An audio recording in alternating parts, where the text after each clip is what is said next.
sometimes a person who is giving a talk knows much less than the people who are listening. So I think that sums up today that this is, inshallah, going to be a talk about the sanctity of marriage. And what that means is how important marriage is in Islam. Obviously, we live in this world. We have a mission as a Muslim, and we have to complete this mission. We have to perfect this mission. And marriage is a very, very big deal and a great part of it. So I will, these days, a lot of problems in society are based on the difficulties couples find together.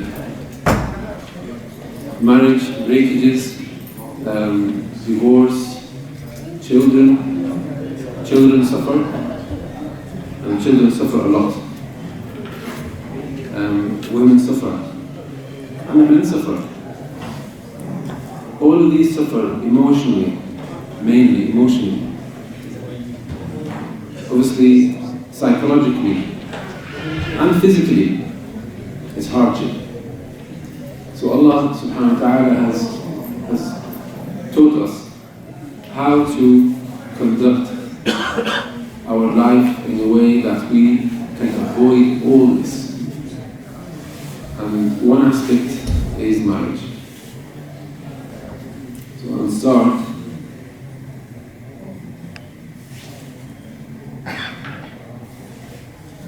There are many ayat that Allah subhanahu wa ta'ala has mentioned in it marriage.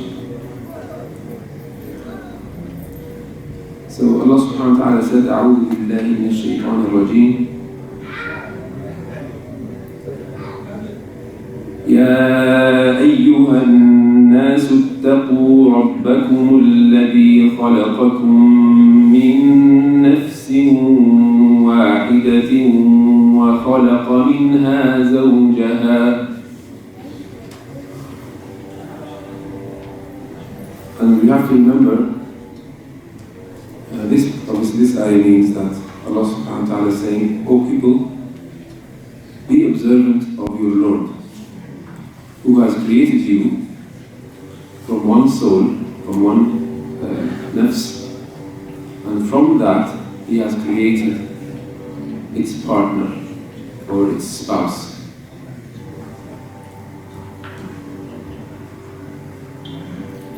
And also another ayah we can talk about is Allah subhanahu wa ta'ala said, وَمِنْ آيَاتِهِ أَنْ خَلَقَ لَكُمْ مِنْ أَنفُسِكُمْ أَزْوَاجًا لِتَسْكُنُوا إِلَيْهَا. So what does that mean?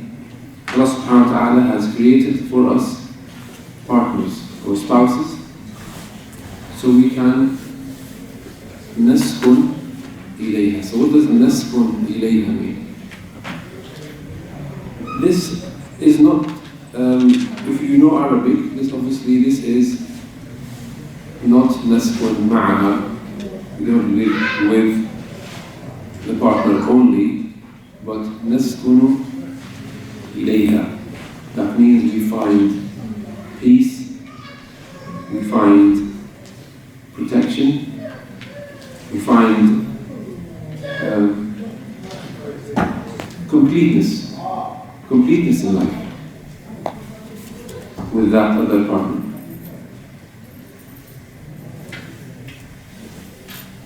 I've tried to summarize a few points here.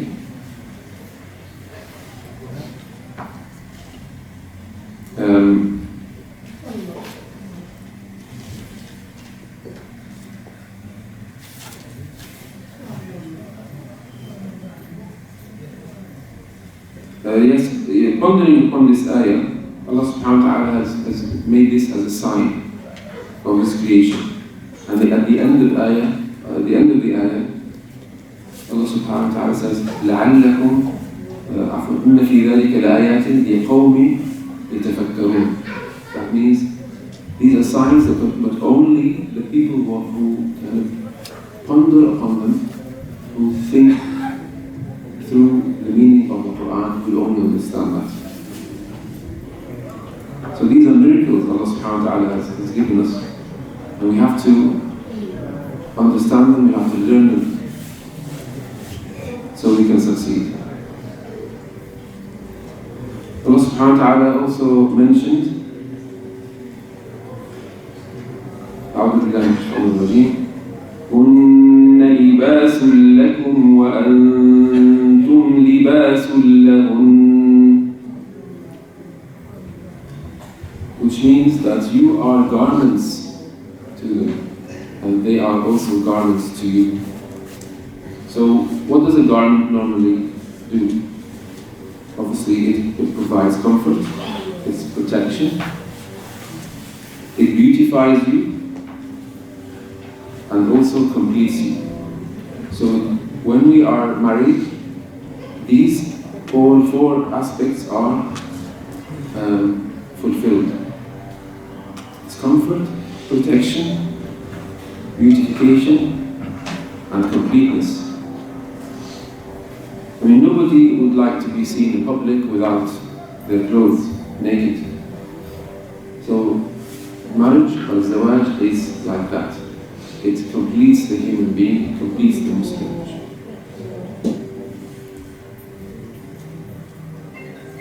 Allah subhanahu wa ta'ala said also, وَهُوَ الَّذِي خَلَقَ مِنَ الْمَاءِ بَشَرًا فَجَعَلَهُ نَسَبًا وَصِهْرًا. So Allah subhanahu wa ta'ala says here, He has created from water a human being. And then He created progeny and sihr. And sihr in Arabic is the extended family through in-laws. And these are all signs for us. So we are actually related to our in-laws through our children, aren't we? And that makes us even a bigger family. SubhanAllah, this is a blessing from Allah. And the blessing always comes with responsibility. We have to meet that blessing. And Allah has given us this responsibility. And in order to fulfill this, the responsibility starts with making or creating the perfect or the best family that we can build. Because in order to spread justice in the world, we have to be a very good society. We have to be a very well-built society. And that starts with a very well-built family.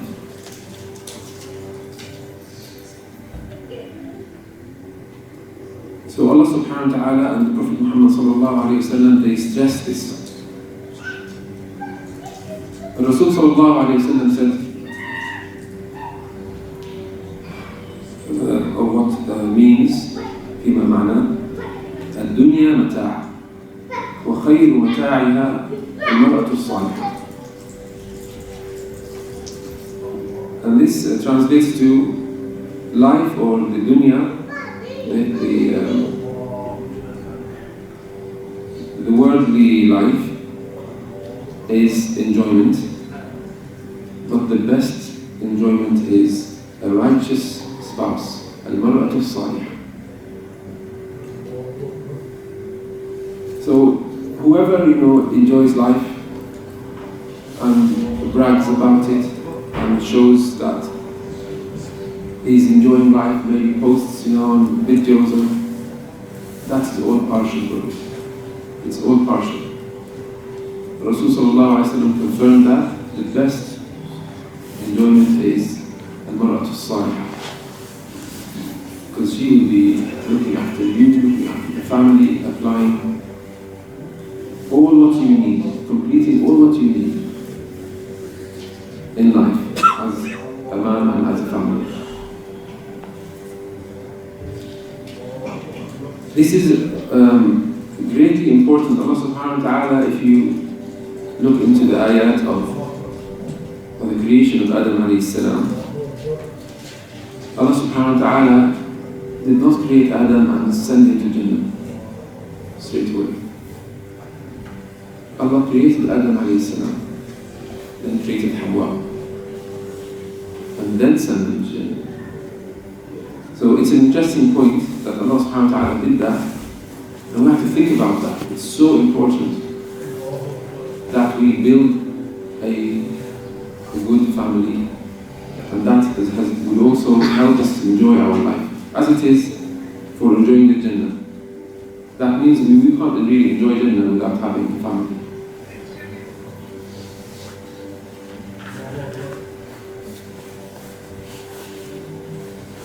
So therefore we need to work the best, our best, in order to build a perfect marriage.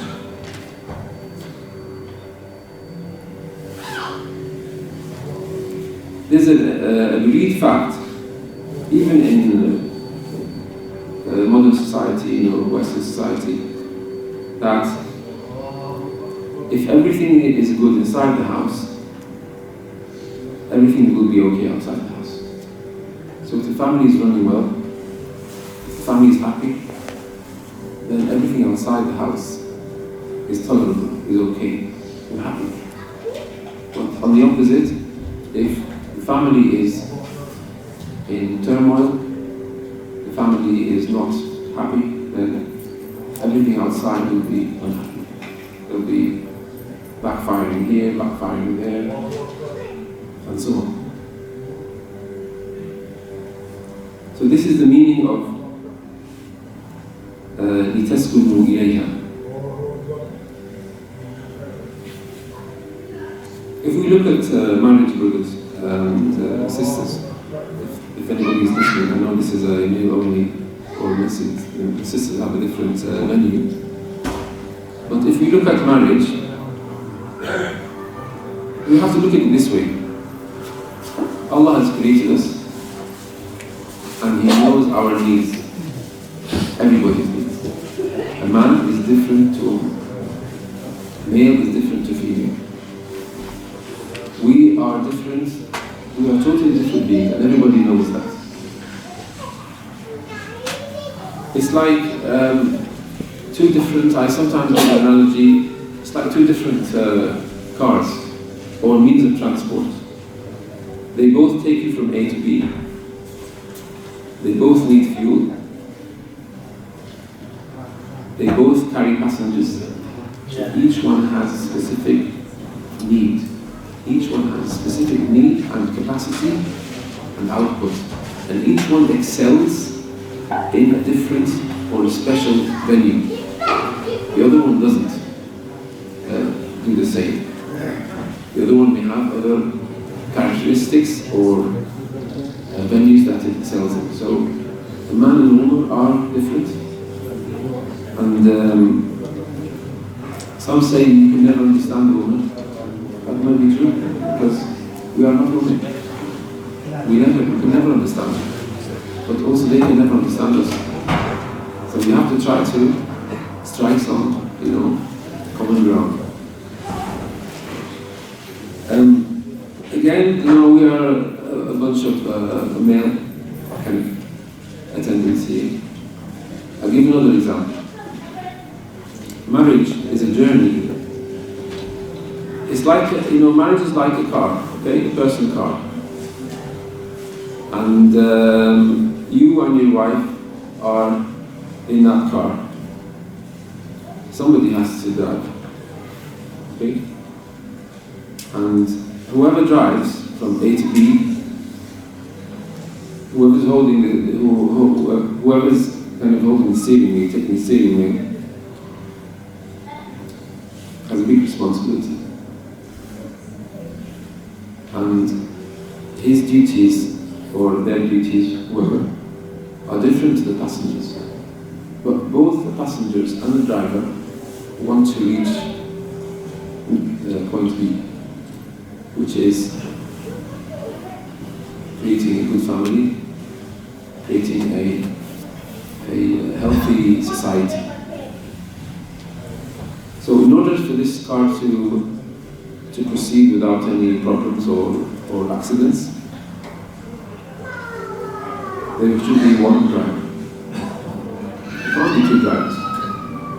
It has to be one driver. So Allah subhanahu wa ta'ala has mentioned that الرجال قوامون على النساء. Okay? There are some ayahs that specify that the man has a degree. وَلِلْرِجَالِ عَلَيْهِنَّ دَرَجَةٌ. There is a degree of difference. It doesn't mean that we are better. It doesn't mean that we are superior. It doesn't mean that our good deeds are worth more. It doesn't mean that we have to work less. But in that specific journey, driving that car, or going from A to B, holding a marriage as a means of transport, the marriage is mostly directed by the man.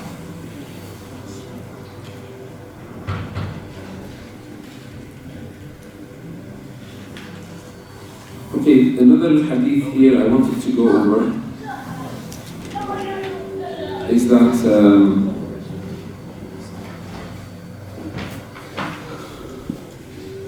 a man and a woman both need different things. We did talk about different means of transport. Each one needs a different, like maybe fuel, different maintenance.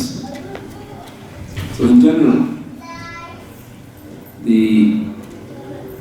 even the modern psychologists, they've come to a conclusion that a man needs respect in order for this vehicle to move, in order for the marriage to proceed healthily. And Rasulullah sallallahu alayhi wa sallam mentioned the hadith that nobody, what means that nobody should prostrate to another. Nobody. But if I were to ask anybody to prostrate to another, I would have asked a man to prostrate, asked the lady to prostrate to her husband.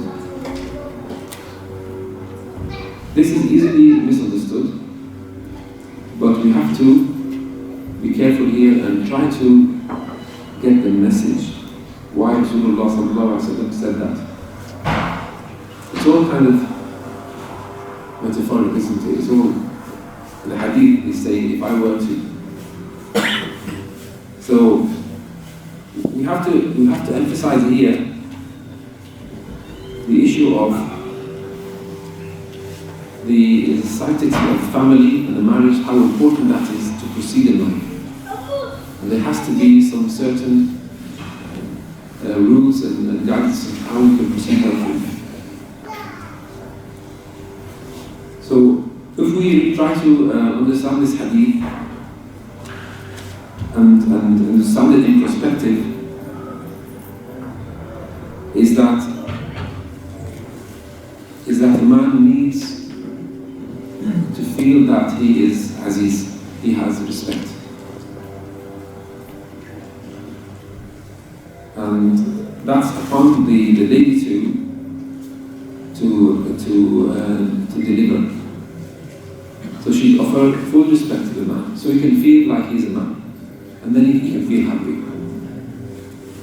And I'll go forward through this point that also psychologists and psychiatrists have realized that this is a fact that man needs respect.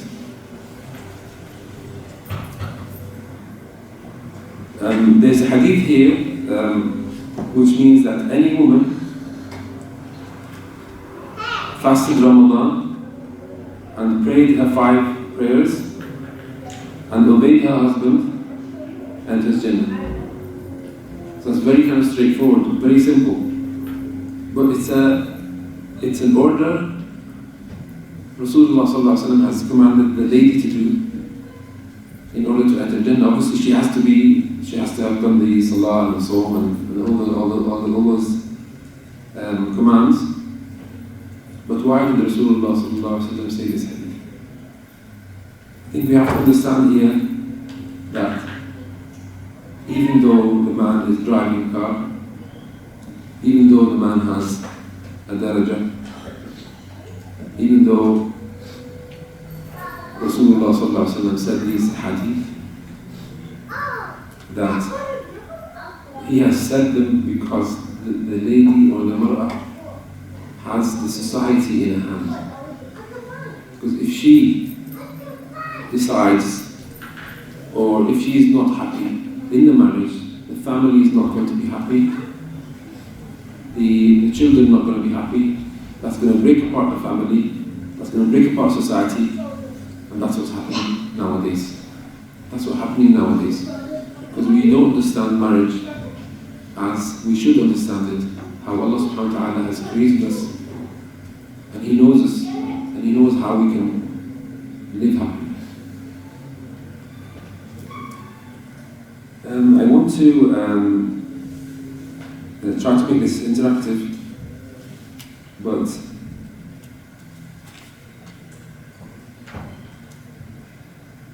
we will try, inshallah, we will try.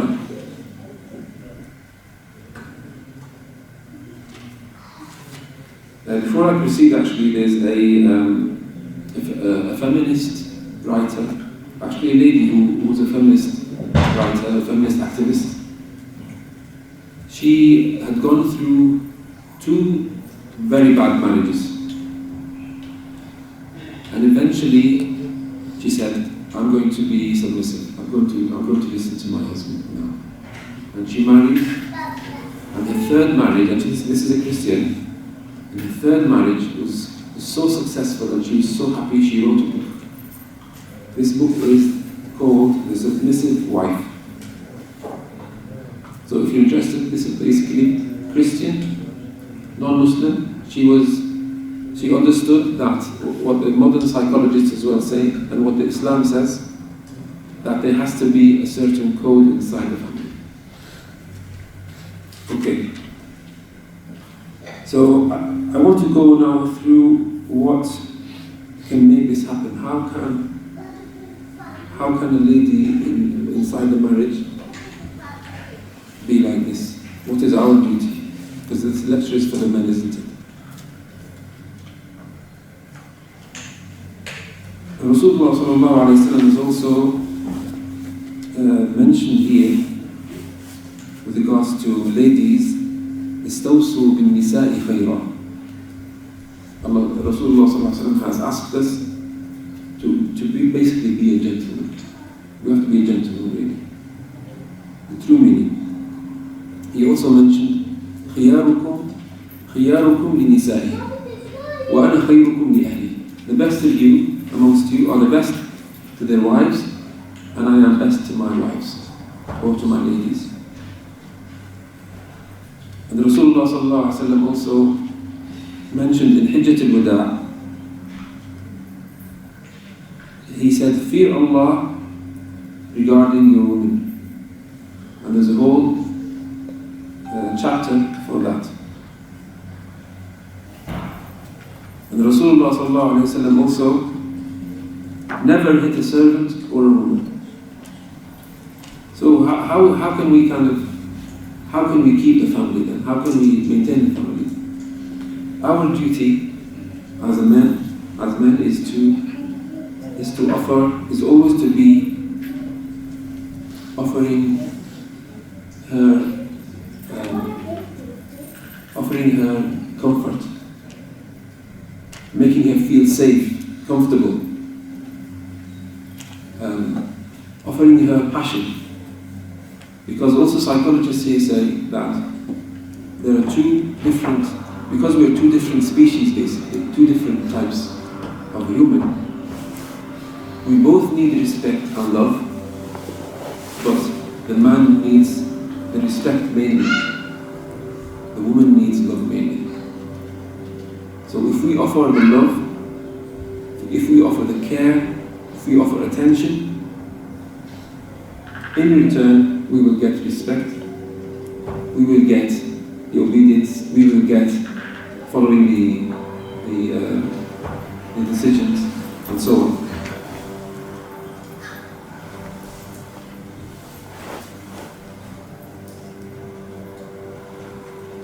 I want to ask you a question actually now. Who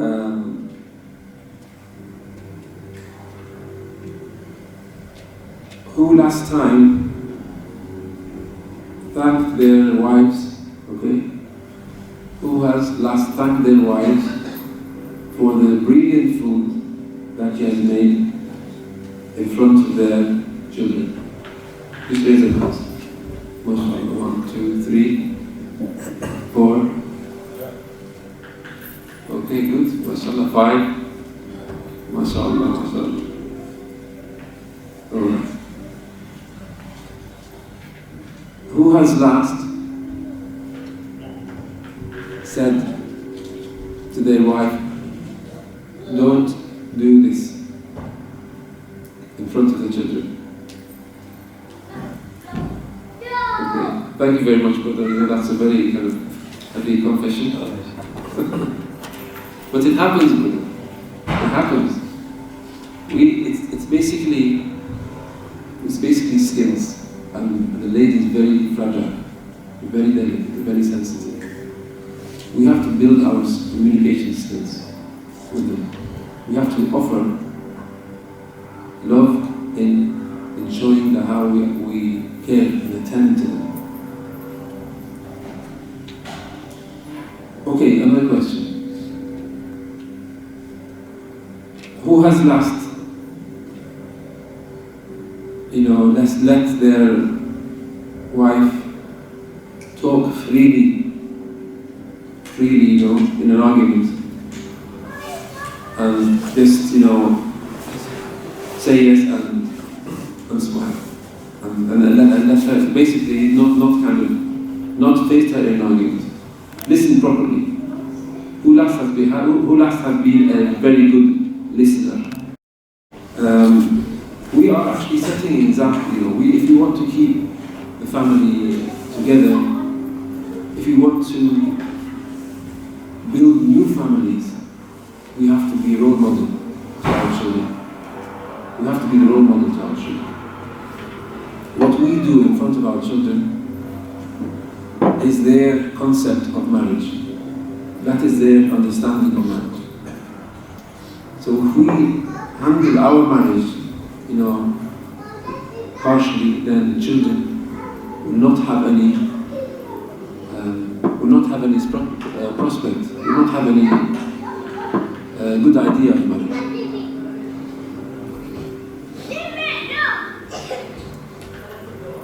I had actually questions or tips that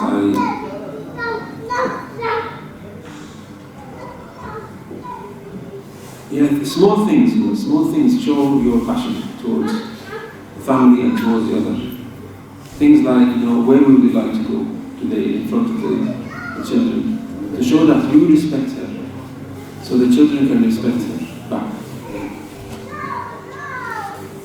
Allah subhanahu wa ta'ala mentioned that the house is the lady's house.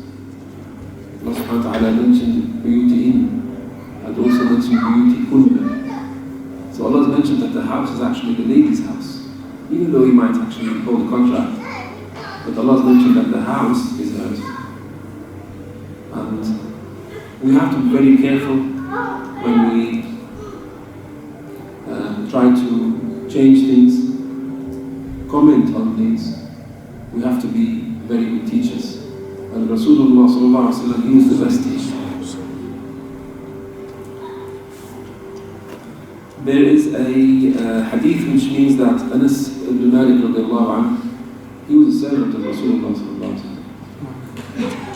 He said, I have served Rasulullah sallallahu alayhi wa sallam 20 years, and in the hadith 10 years. And he never told me, don't do, and he never told me, why have you done this? So that's an approach we have to have. We have to have that type of approach. And when we do that, then our children can see how successful our life is and how happy we are in our marriage. And that is the problem nowadays. The people can see alternatives. They don't want marriage. They don't want this, they don't want that. They want to be like this person or that person.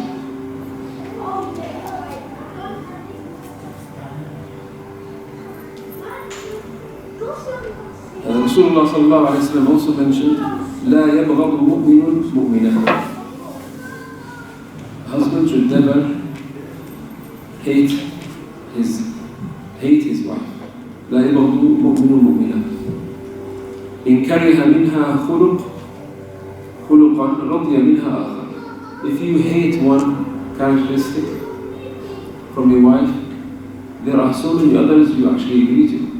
You might, and the hadith here means رضي منها آخر. There's another characteristic you like. So we have to always have the balance when we judge these.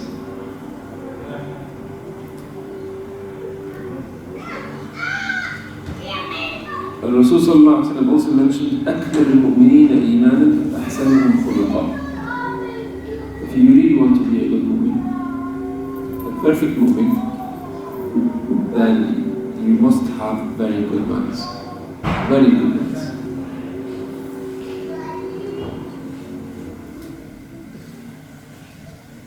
We usually, as a human being, we take things for granted. We take the good things for granted.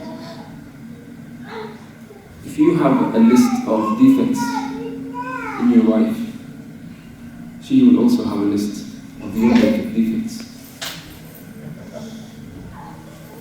Maybe she has a longer list. She will. Always remember the list of good things your wife has. And this, inshallah, will hopefully set, a role model for our young youth, in order to proceed. With the fitan nowadays, with these, tests and ideas that come through, media, and also, it's very challenging. Rasulullah sallallahu alaihi wasallam mentioned, من استطاع منكم الباءة فليتزوج. Whoever is capable of the sustenance of family, and in another, not translation but explanation, whoever basically is mature and is able, he should marry. So these things, which are happening to our, youth nowadays, are very, very challenging. It's not something we had experienced when we were children. A 14-year-old, coming and saying to his father or to his friend or to his sheikh in the masjid, what can I feel embarrassed in front of my friends. All of them have girlfriends. So this is the reality. One masjid here, not very far away, in the northwest, amongst the trustees, one of them, their daughter, had committed zina. Okay, so it is there. It happens. It can happen. So we have to be a very good example. We have to show why we want to do this. We have to be just not to the personal, desires, because that's what we often, pick up, the personal desire, the personal equality, but we forget and we oversee the same person's rights, 10 years down the line, 5 years down the line, 10 years down the line. They'll be in misery if they're not guided through this difficult time. Even not just the family will be in misery, even society will be in misery. And nobody else knows how we work except Allah subhanahu wa ta'ala, because He has created us. If you have any questions, I'm happy to answer. I want to